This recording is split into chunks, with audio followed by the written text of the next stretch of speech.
हरिये परमात्मने प्रेरणात् क्लेश नाशाय गोविंदाय नमो नमः। गोविंदाय नमो नमः। वसुदेव सुतं देवं कंचानूर्मर्दनम देवकी परमानंदम कृष्ण वंदे जगत गुरुम। कृष्ण वंदे जगत गुरुम। श्री कृष्णा शरणं मम। श्री कृष्णा शरणं मम। श्री कृष्णा शरणं मम। अहो भाग्यशाली कल्याणकामिनी देवियों, बड़भागी गीता के पैरोकार मेरे सज्जन, आओ रल मिलके, हर एक इसके अनुकूल नहीं है और तो और सत्संग में आने वाले भी इसके अनुकूल नहीं है, पर अब 18वां अध्याय गए, मुझे विस्तार पूर्वक इससे सुनाने से हम सारे इसके अनुकूल है, सारे ये हम अधिकारी हो 18वें अध्याय के। 18वां अध्याय बता रहा है जीव कैसे मुक्त हो जाए, कैसे छूट जाए, अर्थात जो अंदर सूक्ष्म शरीर है, जन्म किसका होता है, इसका नहीं, ये तो चार भाई उठाएंगे जला देंगे, इसके अंदर कौन सूक्ष्म शरीर कैसा, जो सोचता है, विचार करता है। जब आप एकांत में बैठे होते हैं, कौन सोच रहा है, कौन बुझी बात, तो ध्यान देना जरा। कई पूछते हैं किसका जन्म मरण होना है, मुझे मत बोलने दो, मुझे रोक लो, ब्रेकें लगाओ, मुझे यही तो समझाना है। किसका जन्म मरण, जो नास्तिक है वो भी जरा आया करे, जरूर आया करे और मेरी खली उड़ाए, मैं मनाने की कोशिश करूंगा। किसका जन्म मरण होता है, जो अंदर सोचता है, विचारता है, कभी रोता है, कभी हंसता है, कभी गंभीर हो जाता है, वो कौन है, वो सूक्ष्म शरीर है, अर्थात मन प्लस बुद्धि है, अर्थात वो छाए की तरह है। और ये इतनी सच्चाई है जितनी कि मैं आपको देख रहा हूं और आप मुझे देख रहे हैं। जैसे हम दोनों के ये श्रोता वक्ता की सच्चाई है कि हम बैठेंगे, इससे सूक्ष्म शरीर की बिल्कुल सच्चाई है। एक तन में दाखिल और एक से वही अंदर वाला। कौन अंदर वाला, मिल जाए जो संकल्प करता है, कौन जो सपने लेता है। भाई जिसको सपने किसको आती है, स्थूल शरीर तो सो जाता है, स्थूल शरीर तो मरा हुआ है गहरी नींद के अंदर, सपने कौन ले रहा है, कौन अपने सपनों में अरमान पूरे कर रहा है। हाय, ये अरमान किसके पूरी हो रहे हैं, कौन सपने बना रहा है, कौन गलियां महल्ले बना रहा है, कौन अपने अधूरी इच्छाएं पूरी कर रहा है सपने के अंदर, कौन है वो, स्थूल शरीर तो नहीं, और आत्मा भी नहीं हो सकती, क्योंकि आत्मा तो पूर्ण काम है। आत्मा को बोलते हैं पूर्ण काम, जिसकी सारी कामना पूर्ण है, कामना आत्मा में उठ ही नहीं सकती। कामना हमेशा अधूरे में उठती है, पूरे में नहीं। और गए जब आप पूरी रोटी खा लेती है तो भी हमारे में कामना नहीं उठती, बस बस बस बस बस अब नहीं देना, पूरा भोजन लेने के बाद भी नहीं कामना उठती। तो भगवान तो पूर्ण काम है, आत्मा पूर्ण काम है, शब्द लेना पूर्ण काम। लेकिन अंतःकरण पूर्ण काम तब होता है जब पूर्ण का चिंतन करें। हाय हाय, वो सुनो नेक जीवो, मैं आपको मीठी मीठी और बड़ी कल्याणकारी गीता की बातें बताऊं। जब तक मन पूर्ण का चिंतन नहीं करेगा, पूर्ण हो ही नहीं सकता। शाबाश, आप इतनी जोर की आपको प्यास लगी है और आप एक घर के सामने खड़े गए, पानी चाहिए, हमें लोटा भर के लाई, आपको शर्म आई, कितना अच्छा होता 2 कदम आगे जाकर प्याऊ खुला हुआ है, 6 लोटे भर लेते, पानी पी लेते। पूरी प्यास क्या बुझती है जब प्याऊ हो, न कि घर के अंदर वो एक लोटा लाएगी बस। तो इंसान जब तक पूर्ण का चिंता नहीं करेगा तब ये पूर्ण काम हो ही नहीं सकता, इसकी कामनाएं अधूरी रह जाएंगी। अधूरी कामना ही संकल्प पैदा करती है। महापुरुष की जबान में रह गया हो, व्यवहार में नहीं आता। लोग कुछ दिन जाप करेंगे छोड़ देंगे, कुछ दिन पुण्य करेंगे छोड़ देंगे, तो छोड़ देने का नाम तो तपना। लगे रहे हाथ धो के, जुटे रहे, ये भाव रखते हुए कि ख्याल आएगा उनको, कभी ना कभी भक्त पाएगा उनको, कभी ना कभी ऐसा विश्वास मन में जमाते चल। कभी तो भगवान के दरबार में मेरी सुनाई होगी, कभी तो खटखटाने वाले के अंदर से आवाज आगी, कौन खटखटा रहा है। पर किसने ये आवाज कब आई, जब आपने खटखटाना बंद न किया। जब जीव लगा रहता है लगातार एक पूरी श्रद्धा के साथ, वो तपस्वी बनेगा। पर लगेगा कौन, जो अंतर को निर्मल कर रहा है। और निर्मल कौन कर रहा है, जो यज्ञ में जीवन गुजार रहा है, जो अपनी गंदी वृत्तियों को निकाले जा रहा है। वाह, शाबाश।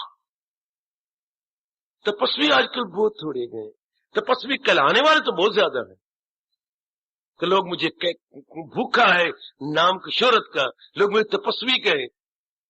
कोई भी धार्मिक क्रिया लगातार करते हो? नहीं, तो तपस्वी काहे के?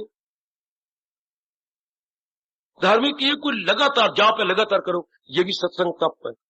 लगातार करो, बरसात हो, ओले पड़े, फिर जितनी मर्जी कुर्बानी, मैंने सत्संग करना है, ये तप कहलाएगा। बेटी भीगते कपड़े भीग जाए, वाट टूटते टूट जाए, घर वाले गालियां देते दे, पर ये मैंने करना है। जैसे रोटी बड़ी जरूरी है, नहाना बड़ा जरूरी है, बाकी क्रियाएं बड़ी जरूरी है, ये भी बड़ी जरूरी है। एक को मैंने कहा था इतनी बुजुर्गवार, मैंने बेवकूफी की, समझो इतनी बरसात हुई थी, आप आए, हाँ आप भी कहेंगे क्या मैंने आज रोटी नहीं खाई? ये बुजुर्ग है, बुजुर्ग हंस पड़ो, मैं तो आपकी बड़ी कदर करता हूं। हंस रहे, दांत दिखा रहे मुझे 6 के साथ। क्या मैंने रोटी नहीं खाई आज? क्या मैं नहाया नहीं हूं? क्या घर वालों का था सब्जी ले आया तो मैं भीगता हूं सब्जी नहीं लाया? तो इन सट पहन दी है, भी सत्संग सुनने ना आए, जोर की ताड़ी मारना, जोर की ताड़ी मारना। बुजुर्ग कहते हैं सट पहन दी है। जब मैं सारी क्रियाएं की है तो ये क्यों ना करा? इसको तप कहती। जवाब ले लो बुजुर्ग का, क्या मेरे मानो सट पहन दिए? सारे काम तो इसने किए, सारे काम तो मैं, आज बरसात है मैं रोटी नहीं खाता, आज बरसात है मैं नहांदा नहीं, आज बरसात है मैं सब्जी नहीं ले आता। जब मैंने सारी क्रियाएं की है मैं सत्संग क्यों ना हूं? ये है तप, जिसको हमने शरीर का, जिंदगी का जरूरी अंग बना लिया। तो जैसे बाकी मेरे क्रियाएं अंग है, उससे सत्संग भी मेरा अंग है, जाप भी मेरा अंग है। बाकी जब मैंने नहीं छोड़ी तो ये किया, तो बरसात थी, मेरे बरसात अभी नहीं। बुजुर्ग कहते हैं और तो और मैं अपने पुत्र के पुत्रों को स्कूल छोड़ने के लिए भी गया हूं। और वाह, खुश कर दिया पुत्र, मेरे बाबा खुश, उनको छोड़ने भी तो गया हूं। तो ये नहीं, ये मेरे लिए जरूरी नहीं है। ये अगर मन में अवस्था बन गई है सज्जनों, इसको तप कहती है। भगवान कहती है ये नहीं छोड़ने चाहिए। तो यज्ञ दान तप क्रिया ना छोड़, क्योंकि इसके बिना अंतःकरण निर्मल भी नहीं होना। क्या कह रही थी भगवान जी? बड़ा गजब ढाया कि भाई अनेकों के मत हैं इसके बारे में, लेकिन तू मेरा मत सुन, तू यज्ञ और सखावत रियाजत न छोड़। ये तीनों है ऐने सआदत न छोड़ कि यज्ञ और सखावत रियाजत के काम करे पाक दाना के दिल को मदा। यज्ञ दान तप क्रिया, यही इन्हीं से तो अंतःकरण निर्मल होना है, इन्हीं से तो अंतःकरण सफा होना है। बाकी सब कोई त्यागा जाए पर ये न त्यागा जाए, ये नहीं छोड़ना। आए गए बाकी जाए तो जाए, कुछ चीज छूटी पर ये नहीं छोड़ना, क्योंकि आप कल्याणकामी हैं, आप अपने कल्याण की इच्छा लिए फिरती हैं। ये नहीं, इसको तो आपने बनाए रखना है। समझो मुझे भगवान जैसे प्रेरणा दिए जा रही है, मैं शब्दों का सहारा लेके बताने की पूरी कोशिश कर रहा हूं। वो ये अध्याय बड़ा मुश्किल जो हो देवियों, वो ये अध्याय गृहस्थ आश्रम वालों के लिए बड़ा मुश्किल है, फिर भी भगवान आसान बनाने की चेष्टा में लग गए हैं। समझने की कोशिश करो, ये लोहे के चने चबाने के समान ये अध्याय है, पर भगवान ने लोहे के चनों को भी अनाज के चने बना दिया है। जरा समझिए, ये नहीं छोड़ने, यज्ञमय जीवन और आगे तपमयी जीवन। अर्थात जो भी क्रिया कर रहे हो आप, 12वां अध्याय अब हर रोज पढ़ते हैं, ये तप हो गया। क्योंकि बार बार पढ़ने से जो भगवान के द्वारा बताए हुए गुण है वो आप में अंदर आने लग जाएंगे। जब बार बार आप पढ़ेंगे, ये भक्तों के गुण होती है, तो वो गुण आप में प्रवेश करेंगे, आप में आएंगे। बार बार जो आप सुन रही हैं, बार बार पढ़ रही हैं, या मुझे फिर पातशाही का अनमोल बोल याद आ रहा है, सुन अंधे पावे राह। जो सुनते सुनते पढ़ते पढ़ते जो अंदर के अंधे हैं, जिनके अंदर की ज्ञान चक्षु नहीं खुली, सुन अंधे पावे राह, उनको भी राह मिल जाएगा। वो देखो कहां जा रहे हैं अनुभवी कहां पहुंच रही है। सुन अंधे पावे राह, अंदर के अंधे भी राह पा लेंगे अगर सुन से बार बार सुनेंगे, बार बार पढ़ेंगे। आगे क्या कहा? सुनिए हाथ होवे असगाह। पूछो किसी पाठी से क्या अर्थ है इसके। सुनिए हाथ, बार बार पढ़ने और सुनने से वो रब हाथ में हो जाएगा, असगाह जो तुम्हारी पहुंच से परे। That God will become with in reach who was out of reach. सुनिए हाथ में हो जाएगा, होवे असगाह जो गाह मेरे पहुंच से परे थे। नाउ आपके हाथ कितना बड़ा लाभ हुआ, तप का, सुनने का, पढ़ने का, कितना बड़ा लाभ है मेरी देवी, कितना बड़ा लाभ। मैं समझूंगा उसने दिया ज्ञान यज्ञ, इबादत में मेरी ये जो पढ़ती हैं सुनती गए, ये तप हो गया सजनों। कोई भी धार्मिक क्रिया शानदार करो और रोज के, जैसे मेरे बुजुर्ग ने मुझे लज्जत किया ये कहते हुए, बाकी नहीं मैं काम करके आया, इन सट पहन दिया मन नू कि ये काम नहीं करे। मैं रोटी नहीं छोड़ी, मैंने घर के धंधे नहीं छोड़े, सब्जी लेने बरसात में गया, अपने पुत्रों के पुत्रों को छोड़ने के लिए गया, तो इधर क्यों, ये भी मेरा जरूरी अंग है। बहुत अच्छे, बहुत अच्छे मेरी भगवती, बहुत अच्छे, ये भी मैंने करना है। या कभी बाकी धंधे छोड़ के आज के बड़ी बरसात थी, बड़े ओले पड़ रहे थे, भाई मैंने वो नहीं, वो भी तो की है, ये भी करना। ये है त्याग। देखना भगवान नजारा दे रहे हैं सच्चे और असली त्याग का, कि त्याग के यथार्थ अर्थ क्या है, त्याग का यथार्थ अभिप्राय क्या। इसी जो भी मैं कहने जा रहा हूं और भगवान मुझे जो दिव्य प्रेरणा दे रहे हैं, बड़ी एकाग्रता पूर्वक श्रवण किया करें, बहुत आपके काम आएगा ये 18वां अध्याय। क्या है, उनके लिए मैंने कई बार आपको कहा, केवल यह अध्याय उन्हीं के लिए है जो संसारिकता से तंग आ चुके हैं, जिनका मन खाने पीने लेने देने राग द्वेष रिश्तेदारी रस्मों रिवाज ये दुखों से आदि व्याधि उपाधि से तंग आ गया।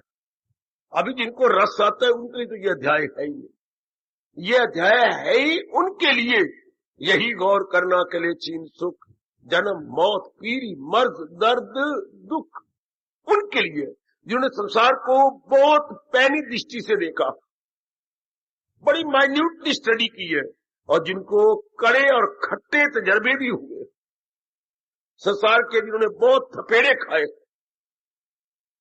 आशा रखते रहे दुख सुख मिलेगा सुख मिलेगा, लेकिन आशा बिल्कुल ही पूरी नहीं हुई, उल्टे दुख मिले, चिंताएं, बेचैनी, बेकरारी।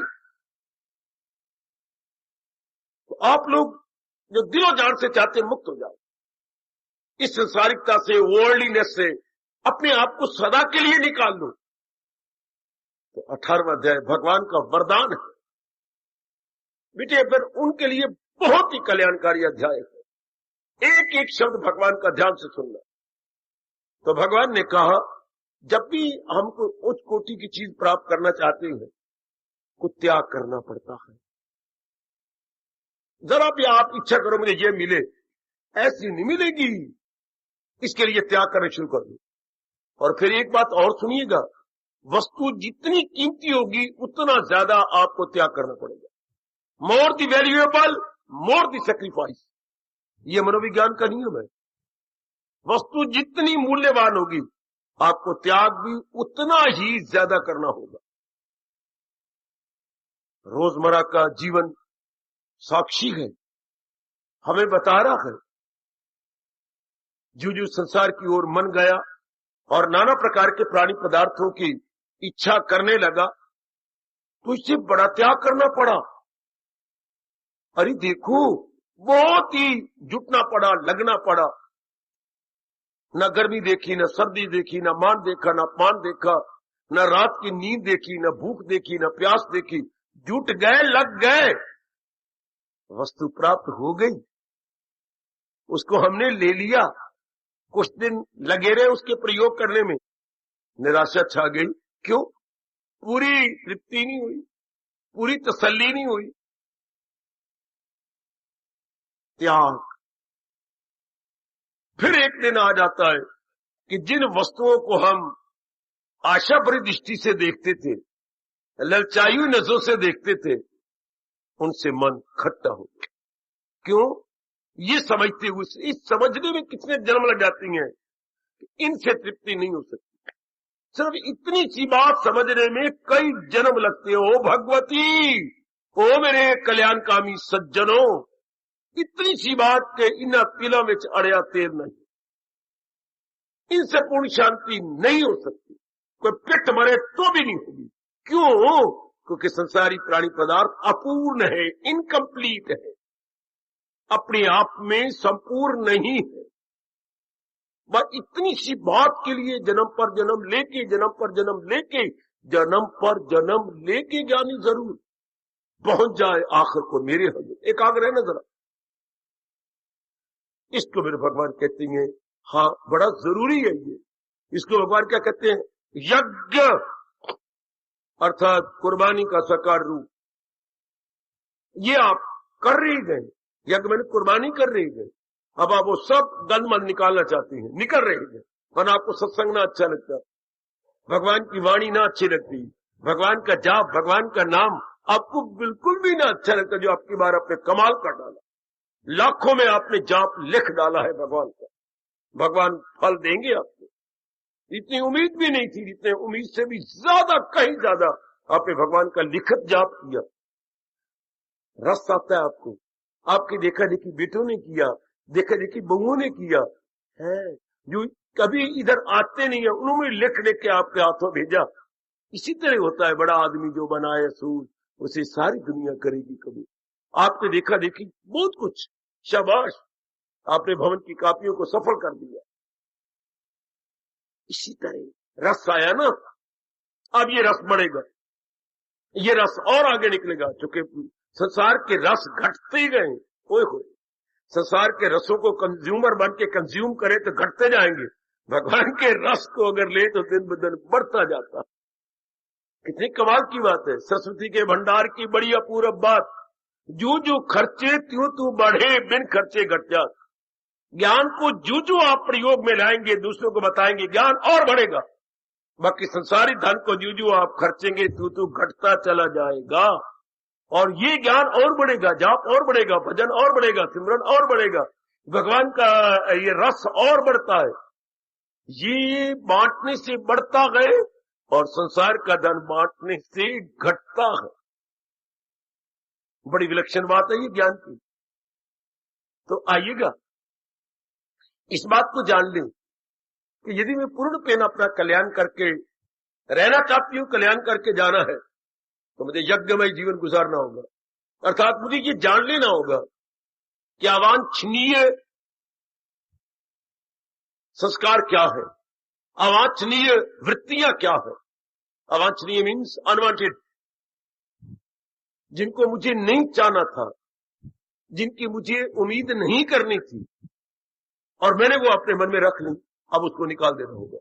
जैसे मालिक को नहीं पता होता कि मैंने अपनी झोली में कंकर नहीं लेने, कोले नहीं लेने, राख के रोड़े नहीं लेने, वो अपनी जेब भरता जाता है और अपने झोली भरता जाता है। बोले आप सियानी, आप फेंक देती है, ये तूने क्या किया, ये नहीं उठानी थी, अच्छा फेंक दे, ये देख सुंदर सुंदर खिलौने, ये ले बिस्किट, ये ले बर्फी, ये रखने योग्य है, ये नहीं। बच्ची को नहीं पता, बच्चा अभी अबोध है, आई मीन टू से इमेच्योर है, और आप बिल्कुल मैच्योर है। आपको पता है, इस तरह हमारे महापुरुषों को पता है, भगवान जी को पता है कि हमने मन में क्या रख, किन के लिए जो आपकी तरह कल्याण चाहते हैं, उनके लिए बातें हो रही हैं। जिनके मन में ये आग लगी कि मैंने अपना कल्याण करना है, उनके लिए मेरे भगवान कह रही है, जानो क्या रखना है और क्या छोड़ना है, क्या रखना है और क्या छोड़ना। पकड़ने और छोड़ने में धर्म छिपा हुआ है। वाह, छोड़ने और पकड़ने में ही हमारा सारा धर्म है, हमारी सारी क्रिया है। वाह, हमारी सारी सभ्यता और संस्कृति है। जिस इंसान को ये पता लग गया मैंने क्या क्या छोड़ देना है और क्या क्या पकड़ लेना है, चाहे मेरी जान भी जाए पर मैं ये करूंगा, उसने सब कुछ जान लिया। क्या छोड़ूं और क्या पकड़ूं, ये मार्ग है ही यही। पहले अंदर से शुरू होता है, क्या क्या इरादे मुझे छोड़ देने हैं, बुद्धि शुरू कर लो। संसार संबंधी सब इरादे छोड़ने हैं। क्यों? क्योंकि इनके पूरा करने में तृप्ति नहीं होगी। सुनते जाओ बड़े ध्यान से, सुनते जाओ मेरी कल्याणकामनी माताओं, मेरी अच्छी बेटियों। हम बुद्धि शुरू करेंगे क्योंकि भगवान ने हमें 3 अंग या उपकरण कहिए या इक्विपमेंट्स कहिएगा हमें प्रदान किए गए। तो बुद्धि का काम क्या है? टू डिसाइड, डिसीजन लेना, निर्णय करना। इसलिए हम इसे बोलते हैं निर्णयात्मक शक्ति। बुद्धि इज इक्वल टू निर्णयात्मक शक्ति, determining factor, determining factor G. बुद्धि का फंक्शन ही ये डिटरमिन करना, निर्णय लेना। हमने बड़े निर्णय लिए, क्योंकि निर्णय के बाद ही मन चलता है और मन के बाद ही तन चलता है। ये एक दूसरे पर आश्रित है, अंग्रेजी में कहिए इंटरडिपेंडेंट। मन बुद्धि पे आश्रित है, तन मन पे आश्रित है, बुद्धि पूर्व के संस्कारों पे आश्रित है। वाह वाह, बुद्धि पूर्व के पिछले जन्म के संस्कारों पर ले जो दुनिया में ताजा खयात हो, सब उसमें पिछले जन्म के सफात हमारे इष्टदेव जी ने बताया। इस राज को खोला। मेरी देवी एकांत पढ़ो, सुनती जाओ। ये बातें और कोई नहीं बताता सिवाय भगवान के। हमें सीधी राह पे कोई नहीं लगाता सिवाय अपने इष्टदेव के। गंदी मंदी बातें सुनाते जाएंगे जिससे हमारा लोक पर लोग बिगड़ता जाता है। इसी एकांत पर आपने जीवन में पहली बार ये रास की बातें सुनी है, जिससे हमारा लोक बने, परलोक बने, हमारा कल्याण हो, हमारा अंतःकरण निर्मल हो जाए। और भी एकाग्र हो जाइएगा। तो आप बुद्धि को ले। बुद्धि में मैंने कहा पकड़ने और छोड़ने में हमारा धर्म है। क्या पकड़ूं क्या छोड़ूं, भाई इसी में सब कुछ जी। डिटैच, अंग्रेजी बोलो डिटैचिंग, अटैचिंग। कहां से मुझे डिटैच होना है और कहां का मुझे अटैच होना है, इसी में सब कुछ आगे ध्यान देना। Detach from where, attach to whom।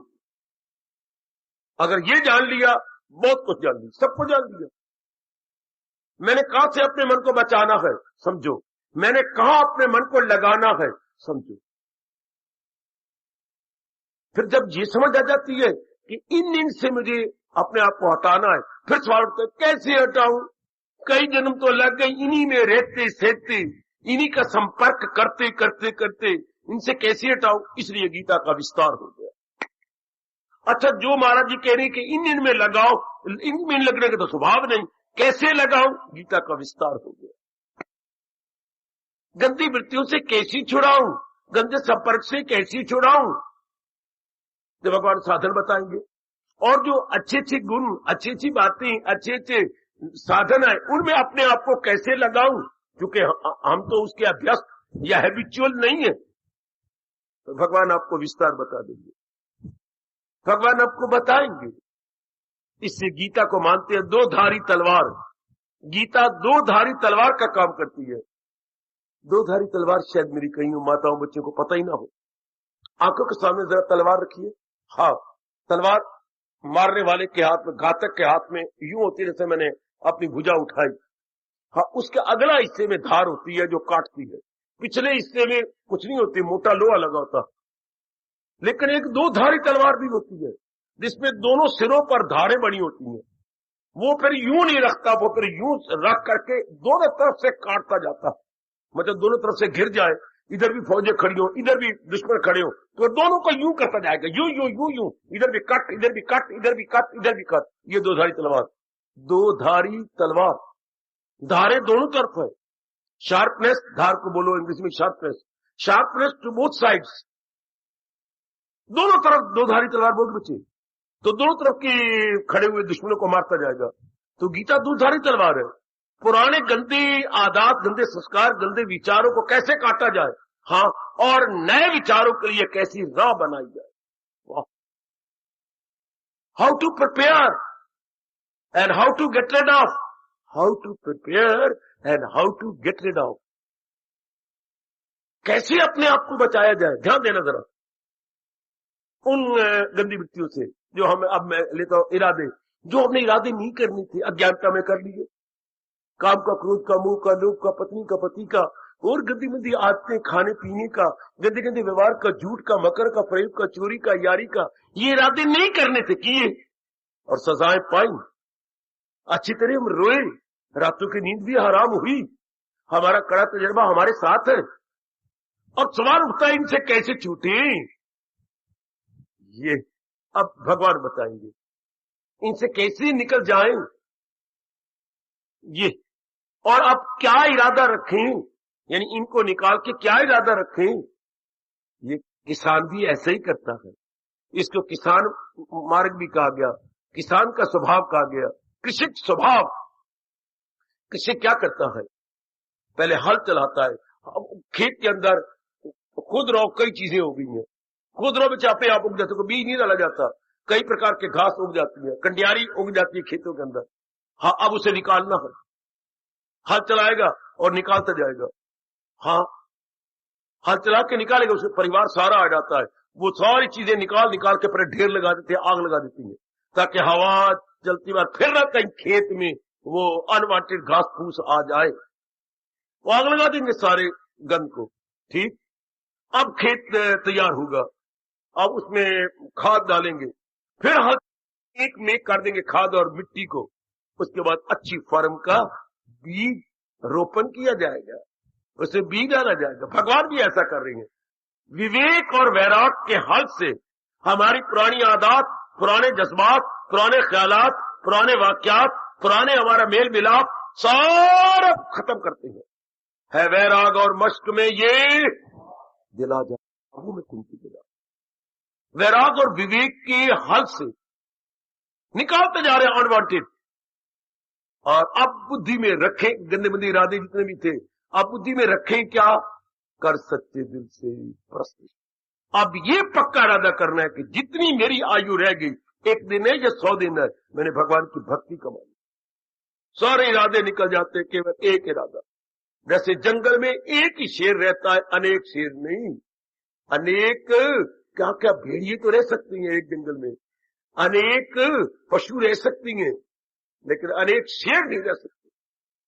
शेर शेरनी वो एक ही माने जाते हैं, वो ही रहेंगे और नहीं रह सकते। इस तरह जिसने अपना लोक परलोक बनाना है, शेर जैसा दिलेर इरादा एक ही रहेगा, मैंने भक्ति कमा ली। बाकी इरादे संसार में अनेक होते हैं। मैंने पढ़ना है, इरादा पूरा हुआ, मैंने कमाना है, इरादा और शुरू हो गया, नया इरादा, मैंने शादी करनी है, इरादा और शुरू हो गया, मैंने बाप को लाना, इरादा और शुरू हो गया, एक बच्चा मैंने और लेना, इरादा और शुरू हो गया, मैंने मकान बनाना, इरादा और शुरू हो गया, मैंने 2 मंजिला बनाना, इरादा और शुरू हो गया, मैंने अच्छी आयु खत्म होने जाएगी, इरादे नहीं खत्म होगी। क्योंकि संसार संबंधी हर नया इरादा दूसरे इरादे को तैयार कर देता है। याद रखना, संसार संबंधी इरादे करने से नए नए इरादे एक दूसरे को जगह देते चले जाते, और आगे और आगे और आगे और आगे और आगे देंगे।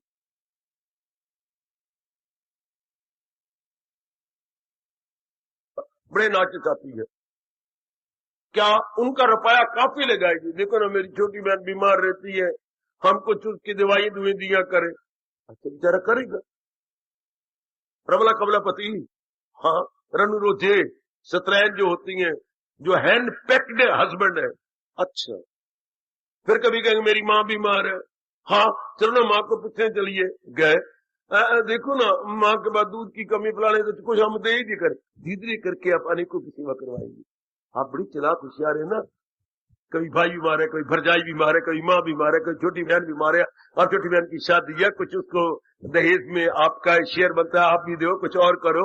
आप पति को यूं फुसला फुसलू के बातें बनाएंगी, उनकी कोई जेब जूब खाली कराओगी, वो कहेगा बैंक बैलेंस तो यानी कोई बात नहीं, आप निकाल लो अपने जो है ऑफिस से, फिर धीरे करके देते रहे ना, आप तो बहुत अच्छी है ना, आप तो बहुत अच्छे ऑफिस से पति, तो मैंने यूं लुल्लू चप्पू करके करवा ही लोगी उससे, तो काफी खर्चा आप पिछले लिए करवा लेती है। हाँ, एक के बाद एक, एक के बाद एक के बाद एक। हाँ, अगर पति सियाना हो, हाँ, तो कुछ विचार करने लग जाएगा। बुद्धि हमारी कमली होती है, हाँ, वो एक के बाद एक इरादे लेते, अगर बुद्धि सियानी हो तो कहेगी जो मैं संसार संबंधी इरादे ले रही हूँ, जब पहले संसार संबंधी इरादों से मुझे तसल्ली नहीं हुई तो क्या नई तसल्ली हो जाएगी? फिर तो कम स्टॉप हो जाता है। इंसान में इनकलाब आ जाता, सिर्फ इतना सा विचार ले ले, पहले मैंने संसार संबंधी अनेक इरादे पूरे किए तो मेरी तसल्ली तो हुई नहीं, और फिर मैं मूर्ख बन के संसार संबंधी और इरादे को पूरा करने के मंसूबे बांध रहा हूं। What A blunder and what A foolishness. हाँ, सर इतनी सी बात आ जाए कि संसार संबंधी फिर मैं नए नए इरादे करके अपनी दवाई कर रहा हूं। एक लड़की की शादी हुई, घर वाली बड़ी तेज थी, कर्कशा थी, बड़ा गंदा व्यवहार, गंदा बोलना, गंदा सलूक करना, टाइम से नहीं रोटी देनी, बड़ा तंग था बेचारा। 2 साल रही, पर 2 साल उसका खून सुखा दिया। आखिर में कोई बीमारी आई और बीमारी साथ लेके चली गई, तो मर गई। बेचारा झूठा सच्चा रोया। अब उसके ससुर आए, बेटे तुम बहुत रोते हो, क्या करूं, सारा घर ही उजड़ गया, सारा परिवार ही उजड़ गया, अब मैं क्या करूं। बच्चे आपका रोना नहीं देखा जाता है मेरे से, पर और मेरे पास रोने का चारा क्या है, तो मेरे पास चारा है। ससुर ने कहा मेरे पास चारा है, अगर तुम मेरी सुनो तो फिर सुनाओ। दूसरी तेरी साली बैठी है, अगर कहो तो अगले सोमवार को मंदिर में शादी कर दे। महाराज आप कहा फिर न कहना, क्या बात, एक के साथ निभा के मेरा खून सूख गया, जो बाकी हुई सूख गया। मैंने देख लिया एक परिवार की बड़ी चंद्री थी, बहुत ही कर्कशा थी, न क्या मैंने देख लिया, मैं और नहीं आजमाना चाहता। अब उस घर में ब्याह नहीं करेगा, उसको पता है मैंने इतना कड़ा तजर्बा, एक के परिवार के लेके देख लिया, नमूना मेरे पास आ गया, नमूना सा गोया अया कर दिया, अब नहीं करेगा वो। काश इतना सियाना हमारा मन बन जाए। इस संसार संबंधी मैंने अनेक इरादे लेके मुंह की खाई है, अब और संसार संबंधी इरादे न करूं, क्या होगा, इनकलाब जिंदाबाद। इस मन में इनकलाब, मन बेवकूफ आजमाए हुए को आजमाता जाता है। अरे ध्यान दो मैं क्या बोल रहा हूं सजनों, आजमा। अच्छा इसी तरह हम देखो कितने मूर्ख है, हम जो तजर्बे पहले हो चुके हैं वही फिर कर रहे हैं। ये होता पीसे हुए को पीसना, कई बार में कई तजर्बे हुए, फिर वही कुकर्म, फिर वही खोटे भाव, फिर वही खोटे विचार। इस तरह इंसान क्या गिरते ही गिरते चल, ये भगवान ने कहा वो गिरते ही गिरते चले जाए। लेकिन भगवान तो आपको समझा रही है कि जो कोई ठोस रूप में प्राप्त करना चाहती है तो वो अपने तजर्बों का आप जैसे नेक जीव लाभ उठा ले, आप जैसी नेक बेटियां बड़ा लाभ उठा सके। नहीं, मैंने अब रिपीट नहीं करना, जिससे मैंने बहुत दुख पाया है, should not be repeated, should not be repeated, should not be, मैंने रिपीट नहीं करना। तब आप में इनकलाब आ गया। अगर आप भी दोबारा करती रहती हैं, आपका दिल ही न करता यहाँ आने का, ये माया आपको धोखा देती, फिर बार बार वही करते, जिनसे आप दुख पाते फिर वही करते। जैसे महापुरुषों ने कहा, अक्खी वेख जहर नु खांदा, ये संसार वेख्या, खा खा के पछोतांदा फिर भी खांदा, बाज ना आंदा, ये संसार देख, खा खा के पछोतांदा, बाज ना आंदा फिर भी खांदा, ये संसार देखिया। अक्खी देख जहर नु खांदा, ये संसार देखिए। संसार यही है, जिन इरादों, जिन विचारों, जिन कर्मों से इंसान मां दुखी हो रहा है, फिर वही करता। पता कि फलाने ने ये कुकर्म किया था, 10 साल की सजा हुई है, क्या दुनिया वाले फिर वही कुकर्म नहीं कर रहे? पता है कि फलाने ने कत्ल कर दिया, कत्ल करने के बाद उसको फांसी लग गई, तो क्या संसार में कत्ल नहीं हो रहे, फिर भी कत्ल होती है। सजा भी पता है कि उसको ये सजा मिली, फला किसी लड़की को भगा के ले गया था, पकड़ा गया, हाँ उसको सजा हुई है, फिर भी चक्कर चला हुआ है। पता लड़कियों को बड़ी बदनामी होती है, माँ बाप पीछे घर से बाहर निकलने योग्य नहीं रहते, मेरी बेटियां फिर भी मंसूबे बांधती है, फिर भी बेवकूफ लड़कों को फुसला लेती है, माँ बाप के घर में से काफी लुटा करके भाग जाती है। देख भी रहे हैं इन गंदे कर्मों का परिणाम ये, फिर हम वही करते हैं। वरना इस संसार में तो स्वर्ग आ जाता अगर इंसान अपने किए हुए कर्मों से दुख पाके फिर न करता। मैं बताऊं, हमारे भारतीय महाशास्त्र क्या कहती है, जब आपको एहसास होता है बाकी मैंने गलतियां की, मैं अब प्रायश्चित करूंगा, मैं अब पश्चाताप करूंगी, मैं प्रायश्चित करना है। आप किसी शास्त्रकार के पास जाती हैं, मुझसे बड़ी भूलें हुई, मैंने बड़े कुकर्म किए हैं, मुझे प्रायश्चित बताइए। भगवान कृष्ण आपको प्यार देती है, ठीक है आप प्रायश्चित करना चाहती हैं, दिलो जान से चाहे मेरी जान भी जाए, मैं पश्चाताप करना चाहती हूँ, तो क्या जवाब देती है वो, जो तूने कुकर्म किए तुझे पता है ना, और दुख भी पाया पता है, जो कुछ आपने किया और मां दुख पाया आपको, you know better, why not, अच्छी तरह पता है, तो इसका प्रायश्चित क्या है, कसम खाओ भगवान के आगे कि ये कुकर्म मेरी जान भी जाए मैं फिर नहीं करूंगा, यही इसका, मैं इसको दोहराई नहीं करूंगा, मैं इसको फिर नहीं करूंगा, चाहे कुछ भी क्यों ना हो जाए, जिन कुकर्मों से मैंने दुख पाया है मैं दोबारा नहीं करूंगा, यही प्रायश्चित है। वो सुन लो मेरे सजनों, वो भी कल्याण कर देवी हो, ये मैंने फिर नहीं करना, कुछ भी क्यों ना हो जाए। कृष्ण अपने भुजाएं लंबी करके आपको अपनी छाती से लगाती हैं, लेकिन चुप नहीं रहते प्रभु, बोलते भी हैं। इसे भी समझ ले कि साधु है वो इरादे में नेकी की यक्षु है। ये अब महात्मा, ये साधु है, ये मेरा प्यारा है, बड़ी जल्दी शांति प्राप्त कर लेगा, क्योंकि इसने पक्का इरादा कर लिया कि अब मैंने नेक बनना है। लो, उसी वक्त, ये नहीं कल परसों या शाम को या इस दिन, नहीं नहीं नहीं नहीं, उसी वक्त दे दिन भगवान कहते ये बड़ी चीज, ये देवी है, भगवती है, इसने प्रायश्चित कर लिया कि अब जान जाए पर फिर ये कुकर्म मैंने नहीं करने, बस कर, इतने काफी। भगवान इतना ही प्रायश्चित आपसे करवा लेते, बस ये सच्चा प्रायश्चित है। ये नहीं कि आप कहो मैं नहीं करना, फिर कर लो, फिर कर लो। ऐसे जीव अपने पैरों पर आप कुल्हाड़ी मार रहा, ऐसी देवी अपने आप को तबाह कर रही है, अपने आप को खराब कर रही है। प्रायश्चित यही होता है कि हमने रियलाइज कर लिया कि ये कुकर्म मेरे भविष्य को कलंक लगाती है, मेरे भविष्य को दुखदायी बना देती है, अब नहीं करना, बस अब आप में इनकलाब, अब आप देवी बनेगी, अब आप फौरन देवता बनेंगे। अगर इतना आपने प्रायश्चित कर लिया, अब नहीं करने। अगर आपने कोई गलती कर रहा है, इस प्रसंग के अनुसार सोच लो, जिन कर्मों से आपने दुख पाया, हाँ पक्का इरादा करो कि अब नहीं करूंगा, बस भगवान पिछले माफ कर देते हैं। बाबा सच्चाई की बात कह रहा हूं, अगर हम सारे कुकर्मों का हाँ फल भोगे तो फिर तो हम कभी भी भगवान के पैर नहीं बन सकते, मेरी देवी, फिर हम कभी भी भगवान की दासी नहीं बन सकती, क्योंकि एक जो कुकर्म किया उसका फल भोगे, भगवान वही बख्श देती है, वही का वही।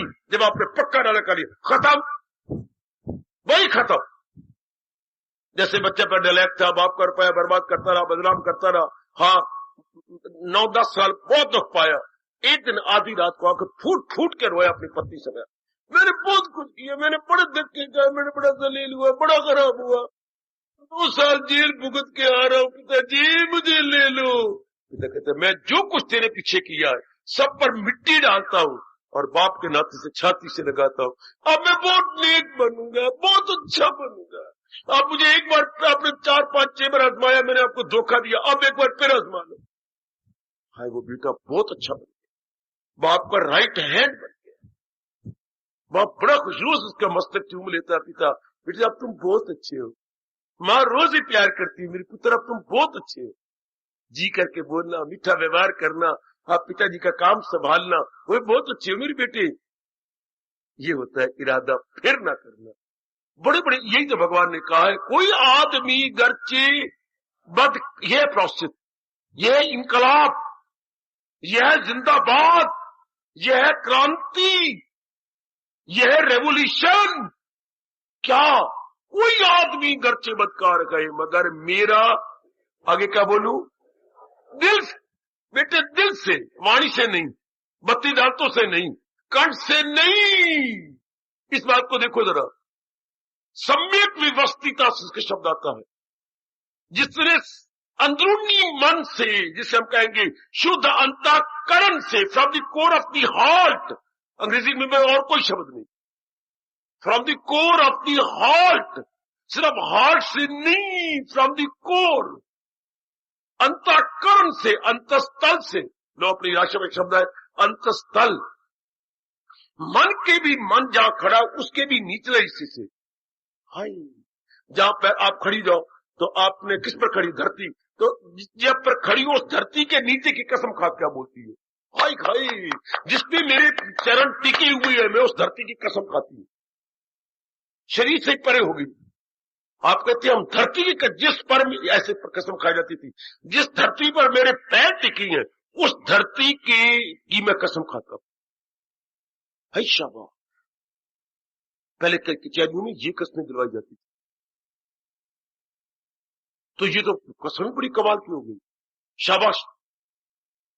इसलिए भगवान कहती है क्या, कोई आदमी गर्ची बद कर मगर मेरा दिल से परस्तार। कभी कहते हैं मैं हम रोज सत्संग में आना चाहता हूं, मैं यही कहता हूं, जबान से कह रहे ये मन से, मन से, इसका प्रमाण क्या है, आपसे जवाब नहीं दिया जाता। अभी आप कह रही थी मैं रोज आना चाहती हूँ। हाँ, मन से कह रही है, ये जबान से कह रही है? मन से। इसका प्रमाण क्या है? इसका सबूत मैं मांगता हूं। क्या आप मन से कह रही, इसका सबूत क्या है? आपको उसको जवाब नहीं, सिवाय सिर खुजलने के, या नक यूं खुजल लोगी, या यूं कर लोगी। मैं तो जवाब मांग रहा हूं, प्रमाण मांग रहा हूं। इसका प्रमाण क्या? क्या आप कह रही है मैं रोज ही आना चाहती हूँ, इसका प्रमाण क्या है? तो आप मुझसे पूछो, मैं क्या बोलूं फिर? आप रोज आना चाहते हैं, अभी कोई पूछ रहा था। हाँ, मैंने कहा इसका प्रमाण, इसका सबूत क्या है, इसका प्रूफ क्या है कि आप रोज आना चाहती हैं? क्या आप ये मन से कह रही हैं या केवल जबान से कह रही हैं? तो इसका सबूत आपको क्या बोलना चाहिए? इसका सबूत यही है कि मैं रोज आना चाहता हूं। मैंने आपको प्यार कर लिया हो तो अगर इसको रिपीट कर, इसका प्रमाण यही है कि मैं रोज आना चाहता हूं। जो आपने जोर दिया तो भगवान ने कहा ले तथास्तु। भगवान तो फंसे ही पड़ेगा ये वचन दे करके। क्या क्या क्या क्या क्या क्या मेरे पास जिस राह से लोग आए मैं राजी हूं अर्जुन। हम जरा कष्ट लेके, यही प्रमाण है कि मैं रोज आना चाहता हूं बाबा, यही प्रमाण है कि मैं रोज आना चाहती हूं। ये आपने कहा होता जोरदार शब्दों में, इसे बोलेंगे अनुरोध पूर्वक, मैं रोज आना चाहती हूं। बस हिल गया होता तख्त मेरे भगवान का, सचमुच मैं रोज आना चाहती हूं। बस भगवान के बस बस बस बस, बस। मैं समझ गया कि तू दिल से कह रही है। टिट्टू मैं रोज आना चाहता हूं, रोज। क्या प्रमाण है? मैं रोज आना चाहता हूं, फिटे हूं।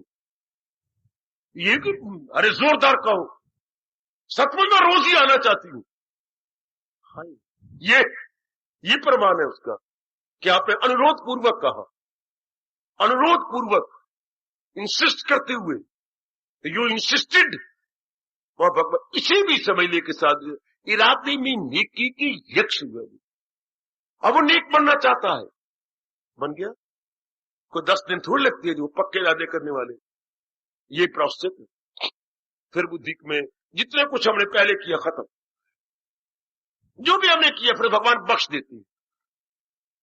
इसी अवस्था पे मेरे सज्जन पुरुष हमें सुनाया करते हैं, या महापुरुष कह गए प्रभु आप कितने दयालु हैं, मेरे किए हुए गुनों को बख्श देती हैं। आपने बख्श दिया, अपना प्यारा बना लिया, अपनी भक्ति प्रदान कर दी। और मैंने क्यों क्यों बुद्धि द्वारा, मन द्वारा, तन द्वारा क्या भूले की, क्या क्या को कर्म किए, आपने सारों पर मिट्टी डाल दी। तो प्रेम के अश्रु गिरते हैं।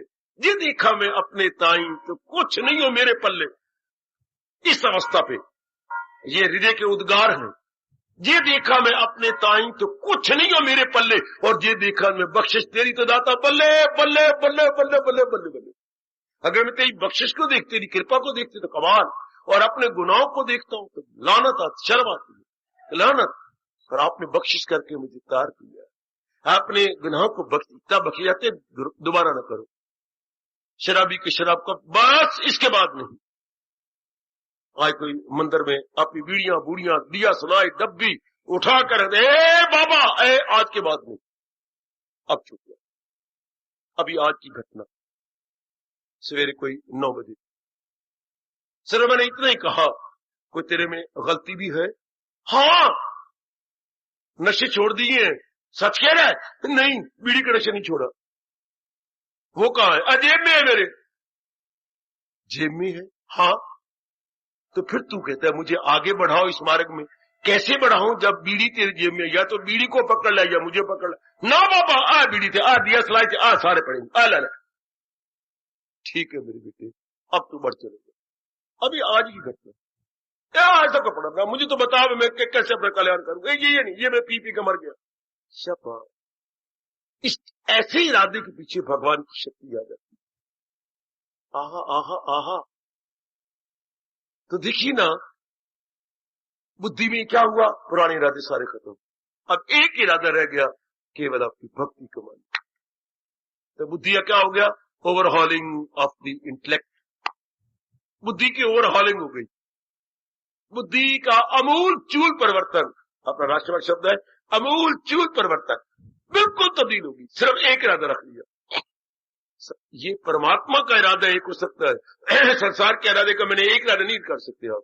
संसार अनेकों के साथ संबंधित है, इसलिए आप एक इरादा कर नहीं सकते। आप कहिए मैंने पढ़ाई करनी है, हाँ, अब पढ़ाई के साथ फर्क होगा, मैंने कमाई करनी है, एक इरादा करनी कमाई करनी, अब मैंने शादी करनी है, अब मैंने बच्चे बनाने हैं, अब मैंने मकान, आप एक इरादा संसार के नहीं कर सकते। ये कोई संसार की चीजें अधूरी हैं, अगले चीज को आगे से आगे से आगे फिर आगे आगे करते जाएंगे, इरादे अनेक बनते जाएंगे। और अनेक इरादे करने वाले क्या होते हैं? इरादा ना हो जिसका सुलझा हुआ रहेगा ख्यालों में, ऐसे व्यक्ति ख्यालों में उलझे रहेंगे, उनके नजदीक परेशानी रहेगी, शांति नहीं रह सकती।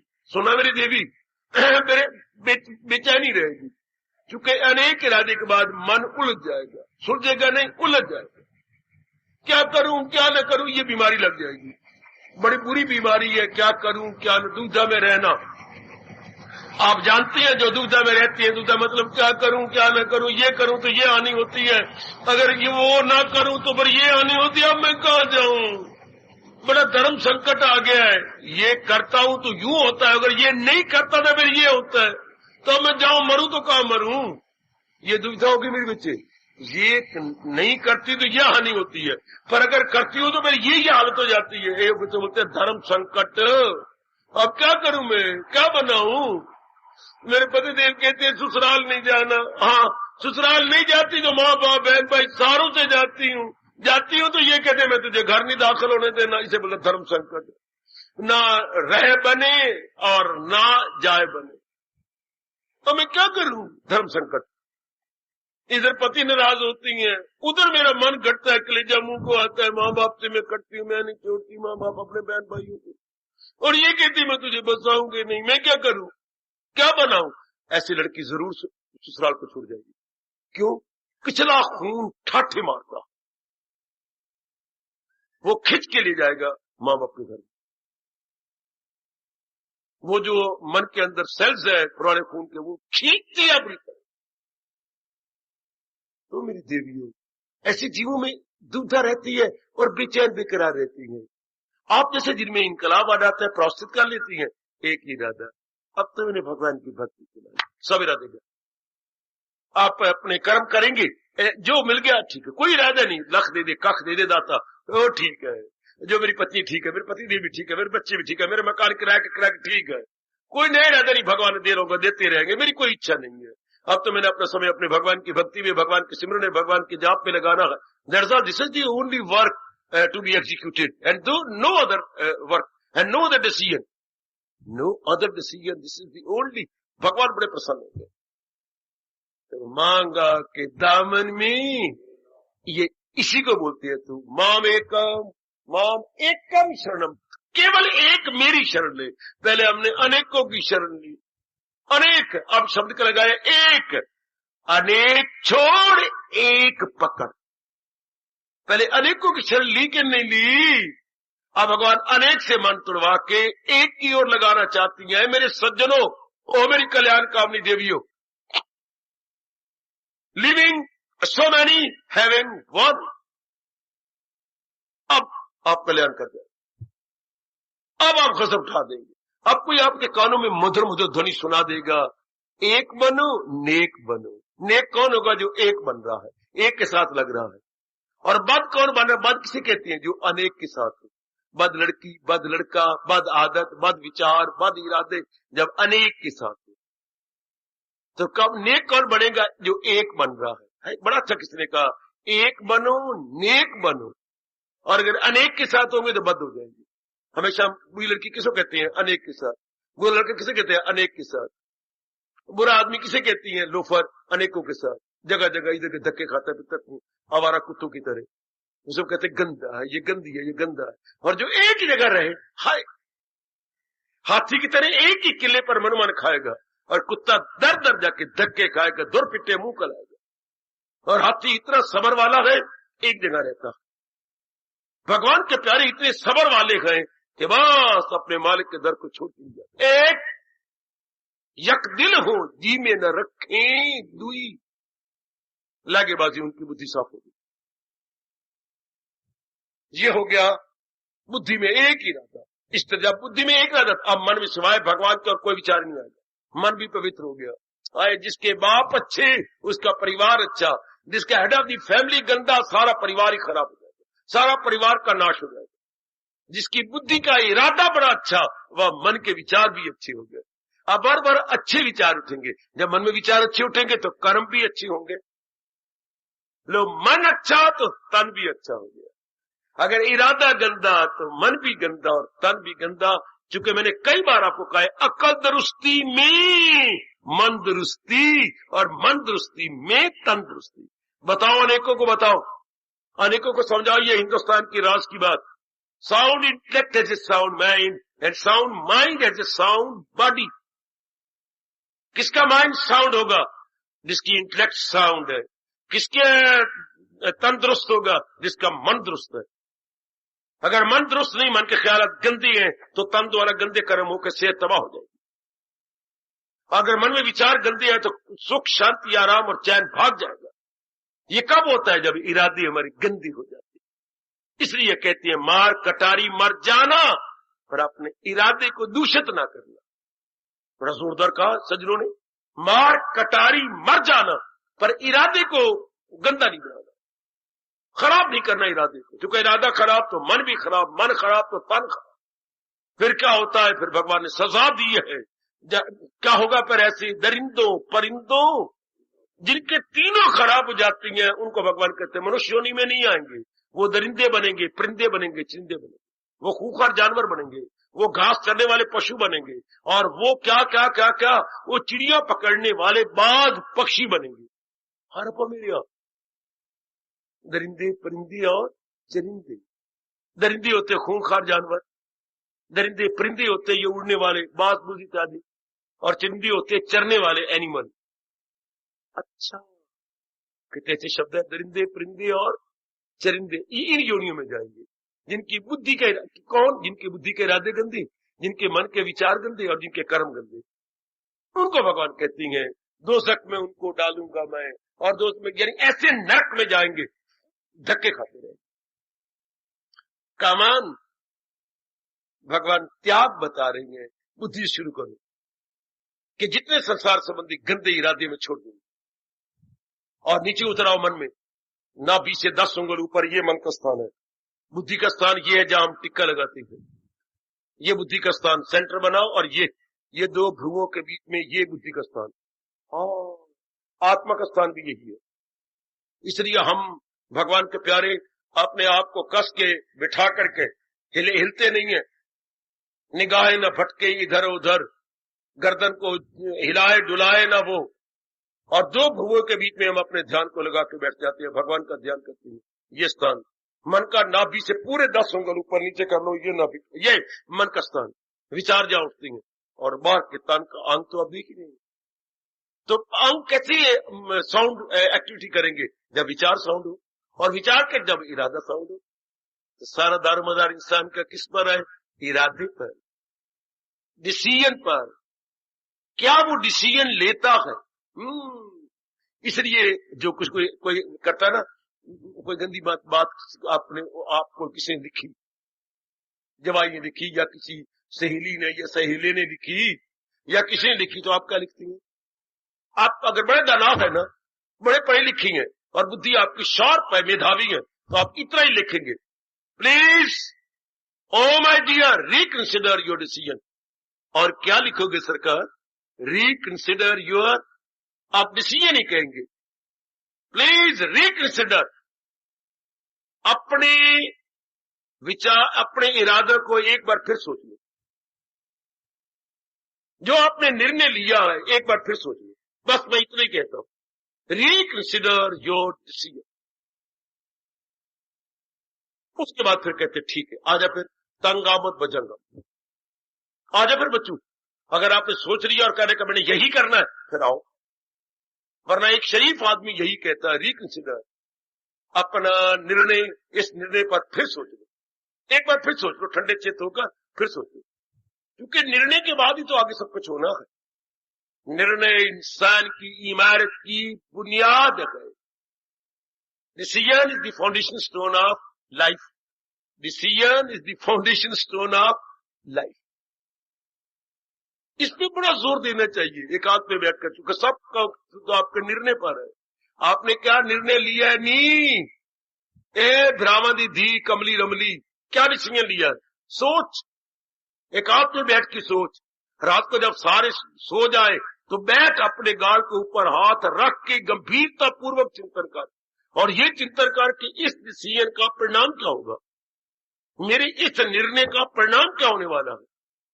तो आपके अंदर की ज़मीर, आपके अंदर की गुड कॉन्शियस, आपके अंदर की शुद्ध अंतःकरण आपको बताए, आपको कहेगा ना, छोड़ दे डिसीजन को जो इसका परिणाम खराब है। कौन मुक्त हो जाएंगे? भगवान ने कहां से शुरू किया? बुद्धि से, कि अपने यज्ञ के कर्म को नहीं छोड़ना, अर्थात कुर्बानी कर। क्या कुर्बानी? ये जान क्या उचित क्या है, अनुचित क्या है, ये जान प्रॉपर क्या है, इम्प्रॉपर क्या है, हाय ये जान सुख क्या है, दुख क्या है, ये जान मुक्ति क्या है और बंधन क्या है। भगवान ने इसको सतोगुणी अकल कहा है। रजोगुणी अकल भी भगवान ने 18वें अध्याय बताई, तमोगुणी बताई, सतोगुणी ये है जो ये डिस्टिंग्विश करे कि पत्थर क्या है और हीरा क्या है। वरना हीरा भी पत्थर होता है, ए मेरी देवियों, वो पत्थर की तरह होता है, हीरा भी पत्थर ही होता है। पर डिस्टिंग्विश करना, कोई जौहरी डिस्टिंग्विश करे कि ये पत्थर है, ये हीरा है। वाह, शाबाश। इस तरह एक रब दा प्यारा ही आके डिस्टिंग्विश कराए क्या कि प्रॉपर क्या है, इम्प्रॉपर क्या है। अगर रब दा प्यारा ना हो तो रब ने आपको छूट दी है 16वें अध्याय के अंदर, क्या तू शास्त्र में गोता मार, और शास्त्र बताएगा करना है क्या और न करना। आखिर बात वही आ गई। 16वें अध्याय का अंतिम श्लोक पढ़ो, 16वें अध्याय का 24वां अंतिम श्लोक। शास्त्र ने बताना है करना है क्या और न करना। जब ये पता लग गया, छुड़ाओ अपना दामन, निकालो बुद्धि में से गंदे इरादे, गंदे जो है, जो आपने डिसाइड किया है, निकालो उसको। आप मुझसे पूछो, बुद्धि और मन में कितना अंतर है? बुद्धि और मन में कितना अंतर है? हाँ, जितना बालक और युवक में अंतर है। जितने बालक और युवक में, जितने बच्चे और जवान में अंतर है। हाँ, वही बालक धीरे धीरे करके जब युवक हो जाता है, जवान हो जाता है। बालक वही है जब बॉडी उसकी विकसित हो गई, हम उसे फिर बालक तो नहीं कहेंगे, हम उसे युवक कहेंगे। क्या now the physical body is, क्या हो गई, अब वो उसमें एडवांसमेंट आ गई, अब वो उसमें विकास आ गया। अच्छा, अब उसी को हम युवक कहते हैं। जो कल बालक था आज वो युवक है। इस तरह मन और बुद्धि में क्या अंतर है? जो कल हमारे अंदर कच्चा विचार था वो कुछ दिनों के बाद पक्का बन गया कि ये तो करना है, तो वो मन में रह करके बुद्धि में चला जाएगा, उसको बुद्धि कहती है। मन और बुद्धि में क्या था? कच्चे विचारों को मन कहती है और पक्के विचार को बुद्धि कहती है। कच्ची अवस्था को बालिकपना कहती है, पक्की अवस्था को युवक अवस्था कहती है। बाबा अब हमें समझ आ गई। कच्चे विचारों को मन कहती है और वही विचार पक्का हो जाए तो उसे बुद्धि कहती है। ये तो मैंने करना ही है। आज छुट्टी का दिन है, समझाता हूं। मुझे कैंट के 2-3 काम करने हैं। अच्छा, अगर मैं कैंट जाता हूं तो ये शहर के 2-3 ये नहीं रहेंगी कि वहां 2-3 घंटे लग जाएंगे, और मेरे पास यही 2-3 घंटे हैं। पर यहाँ के काम तो मैं मंगल बुधवार को कर लूंगा, रविवार तो खुला होता है कैंट, तो आज रविवार है, मुझे जहां छुट्टी है तो काम इधर कर लूंगा। नहीं, मुझे कैंट जाना चाहिए, क्योंकि रविवार भी वहां खुला है। यहाँ तो सिर्फ यहाँ तो रविवार बंद होता है, वो रविवार खुला है, दैट इज वर्किंग डे, और यहाँ तो सोम मंगल बुध कर लूंगा। अब आप नहीं मुझे जाना चाहिए। निकाल मेरी बेटी, स्कूटर निकाल, साफ कर दे जरा मुझे, जरा देख रहे पेट्रोल है पिता, सब कुछ है। मैं अब क्या हो गया, अब वो जो मन में विचार था बुद्धि में चला गया। अब पकड़े नहीं, मुझे कैंट जाना चाहिए। हालांकि कैंट के विचार को शहर के विचार में तोड़ने की कोशिश की है। पहले यही कर लो, नजदीक है, पर फिर आपने एक और नहीं, ये तो मैं सोम मंगल बुध कर सकता हूं, पर वहां तो अगर मैं अब चूक गया तो फिर हफ्ते के बाद बारी आएगी। नहीं, मुझे आज कर लेना चाहिए। जब पकड़ अदा किया तो यहां से उसने जंप ली और बुद्धि पर बैठी। कच्चे विचार को मन कहती है, पक्के विचार को बुद्धि कहती है। कभी ना भूलना, ये कल्याणकारी मेरी देवी हो, कितनी गहराई में गए हैं हमारी ऋषि। वरना पेट भरो, बताओ मन में या बुद्धि में क्या अंतर है? नहीं समझ आएगी आपको। बताओ मन बुद्धि में क्या अंतर है? अच्छा तुम बतला, ए कुशल्या, हाँ धान और चावल में क्या फर्क है? बाबा वही धान है वही चावल है। फिट्टे नहीं, बता धान और चावल में क्या फर्क है? धान और चावल में फर्क, जिसपे छिलका लगा हुआ वो धान, जिससे छिलका उतर के चमक आ जाए वो चावल। समझी? आता मैंने पता नहीं, खाना नहीं पता है। और ये नहीं पता चावल आया कहां से। चावल धान से आता है। तो धान और चावल में क्या फर्क? ऊपर अगर छिलका लगा हुआ तो वो धान कहलाएगा। अगर छिलके को हम ओखली में डाल के या मशीन में डाल के उसका ऊपर छिलका उतार दे तो वो चावल कहलाएगा, पकाने योग्य।